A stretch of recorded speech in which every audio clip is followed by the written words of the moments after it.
अस्सलाम वालेकुम रहमतुल्लाहि व बरकातुहू। मेरे प्यारे माँ और बहनों, आप लोगों के लिए मुख्तसर नसीहत है जिसको मुझे उम्मीद है कि आप लोग और से सुनेंगे। वो ये है कि चुगली ग़ीबत में ज़्यादा बढ़ जाना, रमज़ान के महीने में इबादत दिल से ना करना। मैं यही समझाना चाह रही हूँ कि रमज़ान का महीना है, आप लोग ज़्यादा से ज़्यादा अल्लाह की इबादत में टाइम गुजारें, ज़्यादा से ज़्यादा आप कुरान ख़त्म करें, समझ कर पढ़ें। यह नहीं कि एक पूरा करना हमने कुरान ख़त्म कर लिया, ऐसा नहीं करना है। आपको कुरान पढ़ना है, सोच कर समझ कर पढ़ना है और ज़्यादा से ज़्यादा अल्लाह के जो बताई हुई चीज़ें हैं, बताई हुई अल्लाह की बातें हैं, उस पर अमल करने की कोशिश करें। और रमज़ान का महीना जो है एक खिलौना नहीं है, ज़िंदगी का कोई ठिकाना नहीं है।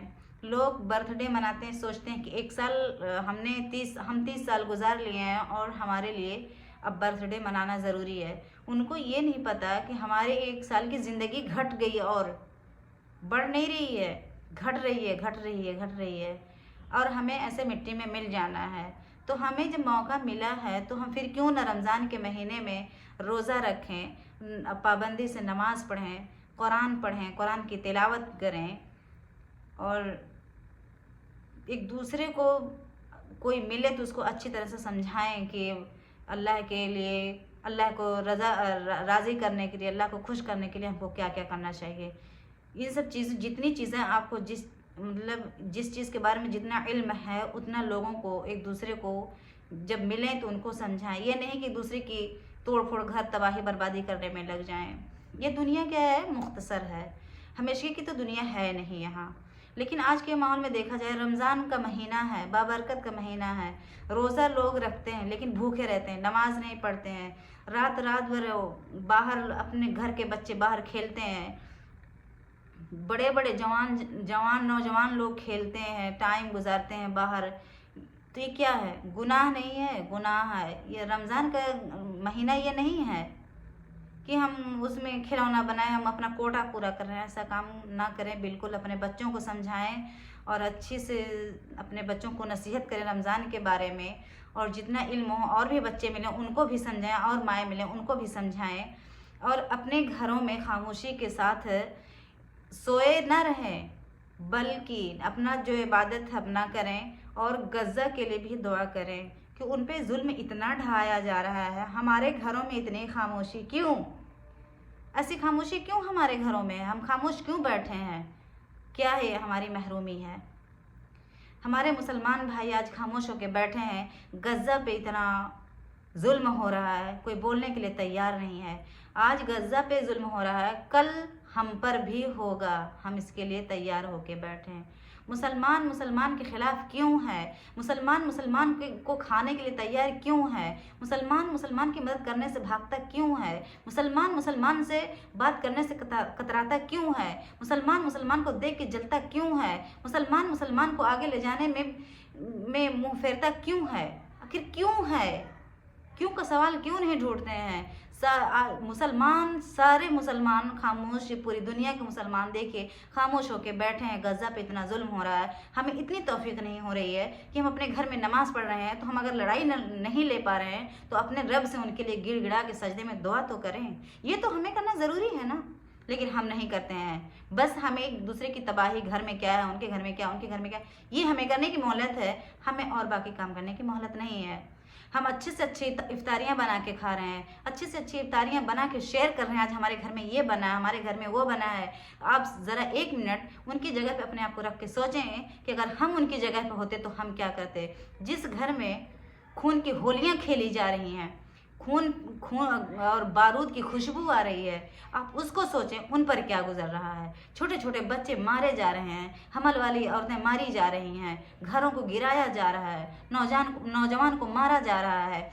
हम क्यों नहीं इस मामले में सोच रहे हैं? इस मामले में कोई मुसलमान बोलने के लिए तैयार ही नहीं है। आखिर क्यों? बस उनको इतना है आपस में लड़ें कटें मरें अब आपस में। आखिर क्यों ऐसा है? लोगों को सोचने की ज़रूरत है, फिक्र करने की ज़रूरत है। अरे हमारे मुसलमान भाई, माँओं और बहनों से मेरी ये गुजारिश है कि अपने अपने घर में जो आदमी हैं उनको समझाएं। सच्चे औरतों का भी काम है, मर्दों का भी काम है। सब एक गज़ा के लिए दुआ करने के लिए कोशिश करें, सजदे में रोएं। कुछ नहीं कर सकते हैं उनके लिए तो सिर्फ दुआ तो कर सकते हैं। हम क़यामत के दिन अल्लाह को क्या जवाब देंगे? हम क्या मुंह दिखाएंगे? क्या हमको पता है हमारे साथ क्या हो जाए, कब क्या हो जाए? अल्लाह हमसे पूछेगा कि तुमने क्या किया, तो हम क्या जवाब देंगे कि हमने उनके लिए क्या किया? हम वहाँ पहुँच नहीं पा रहे हैं तो कम से कम हाथ उठा के तो उनके लिए हम दुआ तो कर सकते हैं।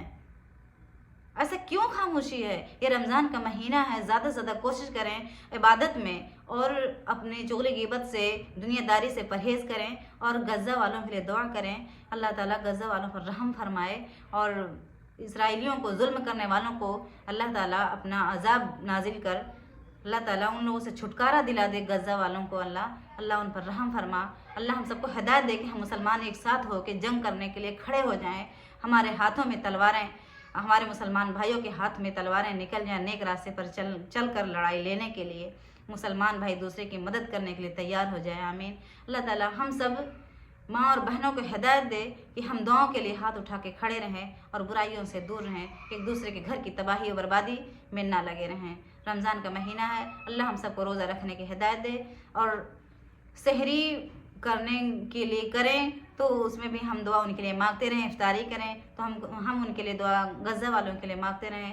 गज़ा वालों के लिए ज़्यादा से ज़्यादा दुआ करें, अपने बख्शिश की ज़्यादा से ज़्यादा तलब करें अपने रब से। आपने जितनी गुनाहें की हैं उनके अल्लाह से माफ़ी मांगें। आपको ये नहीं पता हमने कितनी गुनाहें की है, हमने क्या से क्या किया, आपको ये नहीं पता। एक एक चीज़ें लिखी हुई है। क़यामत के दिन अल्लाह ताला जब लाइव वीडियो दिखाएगा, आप कौन सा चेहरा लेके देखेंगे? सब के सब देखेंगे। बताइए क्या हम पर गुजरेगा उस वक्त? हमें दुनिया का एक दूसरे को ला के अगर गवाही होना हो तो एक दूसरे की बुराइयां हो जाती हैं। अगर कोई सच्चा होता ला के पकड़ के गवाही दिलाने लगता है तो क्या है, हम गवाही देने से कतराते रहते हैं, हम शर्म से डूबे रहते हैं। और जब अल्लाह सबके सामने दिखाएगा तो आप क्या जवाब देंगे अल्लाह को? आपको ये पता है? आप क्यों नहीं इस बारे में गौर फिक्र करते हैं? करना चाहिए, सोचना चाहिए। ये दुनिया है, दुनिया हमेशगी की नहीं है। मैं बार बार यही कहती हूँ, ये दुनिया हमेशगी की नहीं है। जिसको जितना इल्म है उतना दीन के खिदमत के लिए अपने आप को वक्फ करें और लोगों को ज़्यादा से ज़्यादा समझाएं। एक गांव में देखा जाए तो एक गिरोह, दो गिरोह बना रहता है, 4 औरतें यहाँ, 5 औरतें उनके घर, तो सब बैठ के दीन की बातें करें, दुनिया की बातें ना करें। हमारे यहाँ शहरी में क्या था, तुम्हारे इफ्तारी में क्या बना था, तो आज हमने ये किया, ईद में हम कपड़े खरीदेंगे, आपने क्या किया। ये सब चीज़ों में ना लगें। आप अपनी ख्वाहिशात खुशी पूरी करने में लगे हैं। ज़रा गज़ा वालों के बारे में सोचें, उन पे क्या गुजर रहा है। वो बच्चे जिनके माएँ दुनिया से चली जा चुकी हैं, वो बच्चे जिनके सर से छत उजड़ चुका है, बाप चले गए, वो माएँ जिनके औलाद छिन गए, वो माएँ जो 7 बच्चों को एक साथ अपने सामने मरते हुए देखी है, उन पर क्या गुजर रहा है। हम क्यों इतना खुशियाँ मना रहे हैं? ज़रा हम अपनी खुशियों को कम करके उनके दुआ के लिए हम तलब अल्लाह से अपने करें। हो सकता है अल्लाह उनको माफ़ कर दे। तो हमारी ये गुजारिश है, ज़्यादा से ज़्यादा आप लोग दुआ करें गज़ा वालों के लिए, अपने लिए, मुसलमानों के हिदायत के लिए कि अल्लाह ताला हम सब मुसलमानों को हिदायत दे, हम सब सीधे रास्ते पर आ जाएं। जितनी गुनाहें किए हैं अल्लाह गुनाह का रास्ता हम लोग के लिए बंद कर दे। आमीन। और नमाज का पाबंद बनाया। आमीन। व आखिर दुआ अल्हम्दुलिल्लाहि रब्बिल आलमीन। आमीन। अस्सलामु अलैकुम।